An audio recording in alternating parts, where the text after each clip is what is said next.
In the past 5 years, 104 people have lost their lives on the roads of Merseyside following a road traffic collision. Last year, 15 people died and 355 were seriously injured. Many suffer injuries that change their lives and the lives of their families. Such collisions are not accidents. They're usually avoidable and usually happen for a reason, such as careless and dangerous driving, drink and drug driving, or speeding. Many of them are preventable. So let's think about that for a minute. We may be able to prevent the tragedy of a road death, the misery and heartache caused to countless families, not to mention the impact on our officers from dealing with such a traumatic incident. Our force is a member of the Merseyside Road Safety Partnership, along with local authorities and the Merseyside Fire and Rescue Service. In our latest road safety strategy, we've endorsed Vision Zero, an aspiration that in the future there'll be no road deaths on our roads in Merseyside.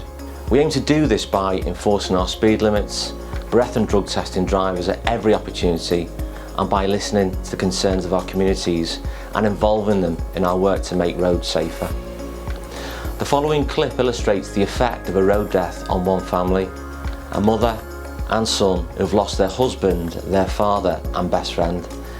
I'd like every member of staff to watch the film and just reflect on how they and their loved ones will be affected by such an incident.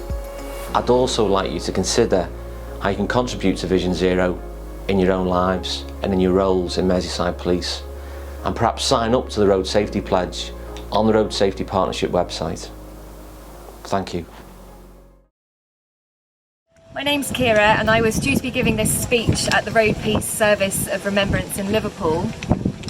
I'm 36 years old and I live here on the River Thames near Cookham with my 4-year-old son, Seren. When Seren was 2.5, his dad, my husband Eddie, was killed on his way to work by a dangerous driver. Eddie was in stationary traffic when he was hit by a van. The van didn't even brake because the driver's eyes were nowhere near the road. The day Eddie was killed was much like this. It was really hot.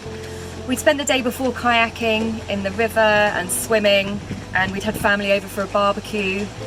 We'd laughed a lot and Seren fell asleep in his high chair while eating dinner. He still had salmon and rice in his mouth when I extracted him from his high chair and he was snoring. We were sweaty and tired and completely content because we'd been having the best summer of our lives. I've given several speeches since my husband was killed, but I have to say writing this one has been the most challenging. It's because today I'm not here speaking about justice, I'm not campaigning, I'm not fighting for safer roads or for changes to the law. I'm talking about remembrance, and it's a concept that I've struggled with. I've chosen to give this speech from our boat, by our beautiful garden next to the stretch of river that was ours. As I'm unable to be with you in a place where we can sit together and reflect, I'm talking to you from my place of reflection, my place of love and fun, my place of happiness and heartbreak. Occasions of remembrance are something that don't feel natural to me yet, and perhaps they never will.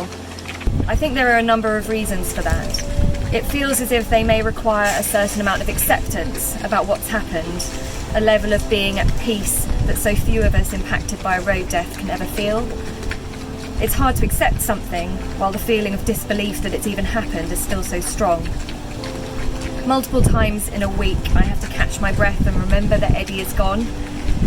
One cup of coffee is made in the morning, one bike helmet is used from the shed, one set of keys is taken from the drawer.